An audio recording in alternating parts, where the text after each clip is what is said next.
কিছুটা বেশ কম। আর মুসার দোয়া দেখেন কত বিচক্ষণ। সূরা কাসাস পড়বেন দেখবেন, তিনি অনিচ্ছাকৃত একটা লোককে ঘুষি দিছে, মারা গেছে।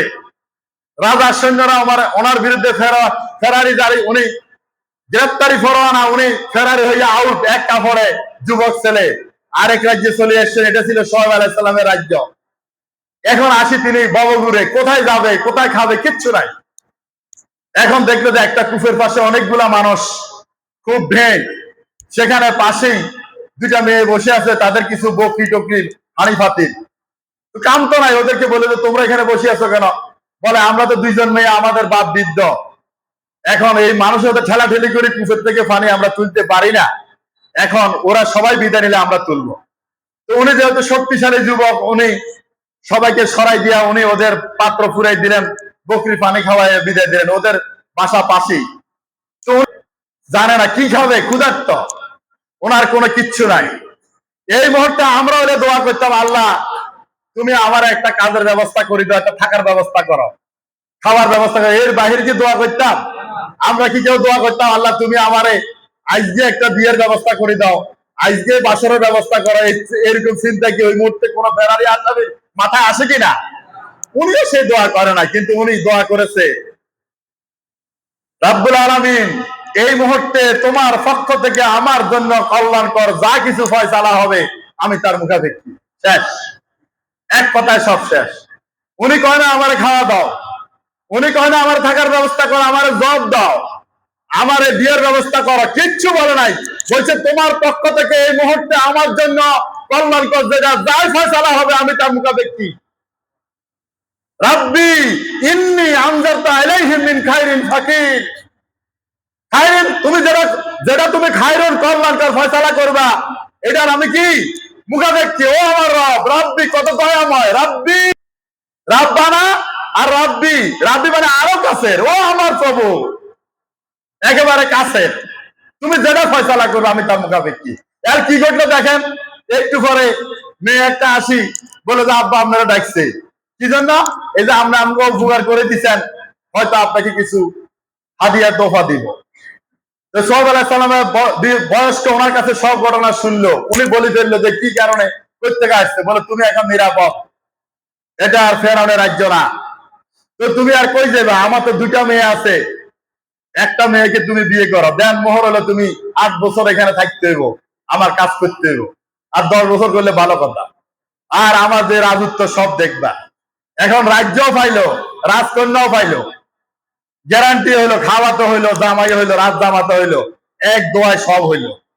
এরকম দোয়া করেছেন ইয়াকুব আলাইহিস সালাম। ইয়াকুব আলাইহিস সালাম যে এলাকায় ছিলেন ওই শাসক ছিল মুশরিক। ইয়াকুব আলাইহিস সালাম তার মামাতো বোনকে বিয়ে করেছেন। মামাতো বোন ছিল ওই শাসকের একটা এলাকার লোকাল গভর্নর। সেখানে ইস্তার দেবতার দৌরত্ব ছিল, সেখানে পাওয়ার ছিল ব্যালেন্স। একটা ছিল দেবতাদের পুরোহিতদের, একটা ছিল রাষ্ট্র ক্ষমতা, দুইটার ভারসাম্য। যেভাবে খ্রিস্টানেরা যখন দুনিয়া চালাইছে ইংরেজরা, তারা পাদ্রীদেরকে এভাবে প্রায়োরিটি দিত, তারা পাদ্রীদের নির্দেশনা দেশ চালাইতো। এই যে আজকে ইংল্যান্ডের রানী, তিনি কিন্তু পার্লামেন্টের এমপিদের ভোটে হয় না, তাকে তারা দেবতার অবতার মনে করে, অবতার, বুঝছেন? আমাদের প্রেসিডেন্ট পার্লামেন্টের মেম্বারদের ভোটে হয়, কিন্তু ব্রিটেনের কোন রাজা রানী তাদের ভোটে হয় না, তারা বংশ পরম্পরায়। এটা কিন্তু ধর্মীয় বিধান, তাদের বিধান। তো ইয়াকুবের মামা এবং শ্বশুর, উনি ওনার পরপর 2 মেয়েকে বিয়ে করেছেন। তখনকার শরীয়তে এটা বৈধ ছিল। যখন ইয়াকুব নবুয়ত প্রচার করতেছে, এখন কিছু লোক মুসলমান হয়েছে।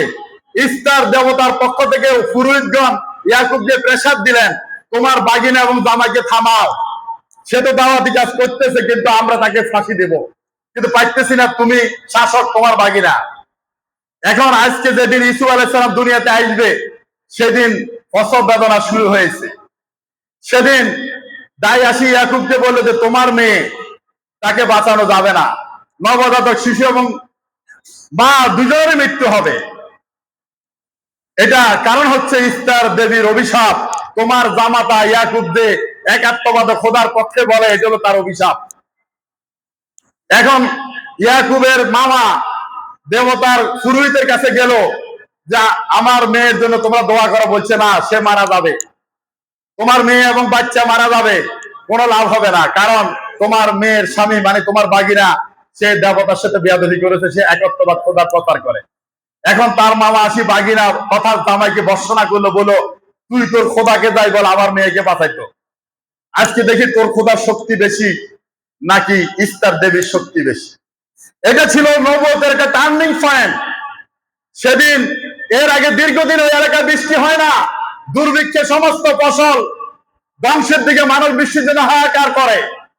ওই দিন ইউসুফ দুনিয়াতে আসবে, ইউসুফ আলাইহিস সালাম আল্লাহর নবী, তিনি জঙ্গলে চলে গিয়ে তিনি সেদিন হাত তুলে বলেছেন, রব্বুল আলামিন আজকে যদি আমার স্ত্রী এবং আগন্তুক পুত্র মৃত্যুবরণ করে, তুমি রবের প্রতি আমার এক বিন্দু ঈমান কমবে না, তোমার শ্রেষ্ঠত্বের প্রতি। কিন্তু সমস্যা অন্য জায়গায়, এই পর্যন্ত যে গুটি কয়েক মুসলমান হয়েছে, যদি আমার স্ত্রী সন্তান মারা যায় তারা সকলে ঈমান হারা হবে, আর এই জমিনে তোমার কর্তৃত্বের পরিবর্তে ইস্তার দেবীর কর্তৃত্ব বেড়ে যাবে। এই জন্য ফয়সালা তোমার, তুমি কি করবা। আমি তোমার কাছে এই দোয়া করছি না যে তুমি আমার স্ত্রীকে জীবিত রাখো, আমার নবজাত শিশুকে ভালো রাখো, আমি তোমার হাতে ফয়সালা ছেড়ে দিলাম। একটু পরে অজরে বৃষ্টি শুরু হলো, রহমতের বৃষ্টি। ওই বৃষ্টি থেকে বজ্রপাতের ইস্তার দেবলায় ধ্বংস হয়ে গেল সমস্ত পুরোহিত বজ্রপাতে। আর ইউসুফ ভালোভাবে ভূমিষ্ঠ হলো, মায়ের শিশু ভালো হলো, আনন্দের বন্যা ভরে গেল। সমস্ত এলাকার মানুষ একযোগে সব ধর্মান্তরিত হয়ে ইসলাম কবুল করলো। এই হচ্ছে এভিডেন্স। আমরা আল্লাহর হাতে ফয়সালা ছেড়ে দিতে পারি না, আমরা নিজের হাতে ফয়সালা রাখি, আমরা নিজেরাই কল্যাণের নির্ধারক, আমরাই ভাগ্য নিয়ন্ত্রক। আমরা বলি এটা হতেই হবে, কিন্তু না, এটা হবে না। হাদিসে কুদসিতে আছে, আল্লাহ রাব্বুল আলামিন এই মুহূর্তে ওহীর দরজা বন্ধের পর জিবরাইলের কি কাজ, মানুষের রিকোয়ারমেন্ট ফুলফিল করার জন্য স্পেশালি এগুলার দায়িত্ব আমরাম দেয়। এখন আর নবী আসতেছে না, এখন উনি এই কাজটা করেন। এখন কোন বান্দা যখন আল্লাহকে ডাকে, যখন আল্লাহ তার ডাক পছন্দ করে যে সে আমাকে ডাকুক, তখন আল্লাহ জিবরাইলকে বলে, জিবরাইল তুমি তার কথা আস্তে শোনো, কারণ সে আমাকে ডাকলে আমার ভালো লাগে। এই জন্য তার দোয়াটা একটু আস্তে শোনে। আপনার দোয়ার সাথে সাথে শোনো না বলেই আল্লাহ আপনাকে পছন্দ করে না, বিষয়টা তা নয়। আর যার ডাক আল্লাহ পছন্দ করে না, সে যখন আল্লাহকে ডাকে, আল্লাহ জিবরাইলকে বলে আমাকে ডাকুক, আমি চাই না, তুমি তার চাওয়া পূরণ করে দাও। সুতরাং চাইলে দোয়া কবুল হলে আল্লাহ, আপনি যে আল্লাহ খুব প্রিয় বিষয়টা তা নয়, আপনি দোয়া করবেন। আমাদের অভ্যাস হচ্ছে বিপদে পড়া ছাড়া আমরা দোয়া করি না। হাদিসে আছে, যে ব্যক্তি সুখের সময়, যে ব্যক্তি চায় যে বিপদে আল্লাহ তার দোয়া শুনুক, তার উচিত হচ্ছে যে সুখের সময় কন্টিনিউ আল্লাহকে দোয়া করো। কথা কি বোঝা যাচ্ছে? আর আমরা র্যান্ডম আমাদের সমস্যাকে বলে বেড়াই। আল্লাহ রাসূল বলেছে, নেক আমলের গুপ্ত দরাঘাত তিনটি: এক, অভাব গোপন রাখা; দুই, রোগ গোপন রাখা; তিন, সমস্যা গোপন রাখা। আমরা তো মানুষের কাছে খালি খালি বলে বেড়াই। কেউ জিজ্ঞাসা করলে কেমন কষ্ট লাগে আলহামদুলিল্লাহ বলতে, আমরা বলি ভাই আছি কোনো মতে, আমার তো প্রেশার, ডায়াবেটিস, খাইতে পারি না, এই সমস্যা, দুনিয়ার কাহিনী, ঋণ। এই যে হেরে এতগুলা কথা বললেন, সে কি আপনাকে 10টা টাকা দিল? রোগ শুধু ডাক্তারের কাছে বলবেন, আল্লাহে কারো কাছে বলবেন না। সমস্যা শুধু তার কাছে বলবেন যার দ্বারা কিছু লাভ হবে। সমস্যা একজনের কাছে বলেন। মুহাম্মদ সাল্লাল্লাহু আলাইহি ওয়াসাল্লাম বলেছে, এই বান্দা, তোর যদি জুতার ফিতারও দরকার হয়, তুই রবের কাছে বল, রব্বুল আলামিনের কাছে বল। এই হাদিস শোনার পর দিন, কয়েকদিন পরে আবু বকর রাস্তায় হাঁটতেছে, তার জুতার ফিতা ছিঁড়ে গেছে। তিনি জুতা 2 জোড়া আকাশের দিকে তুলে বলে, রব্বুল আলামিন আমার জুতার ফিতার তুমি ব্যবস্থা করে দাও।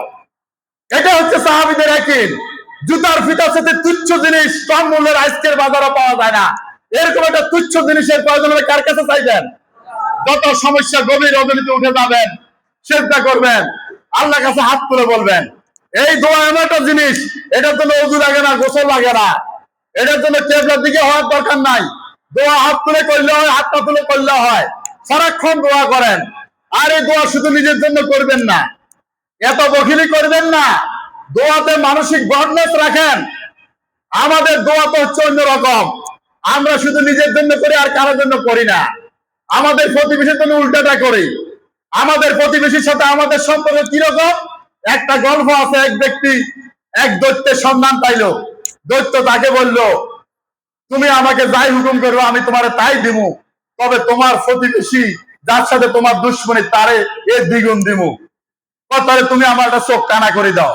ওইটা কেন বললা? কত তুমি না বলছো আমার প্রতিবেশীকে দ্বিগুণ দিবা, তাহলে তার দুইটা চোখ কানা হবে, আমি তো বাকি এক চোখ দিয়ে দেখতে পারবো, সে তো কিছু দেখতে পারবে না।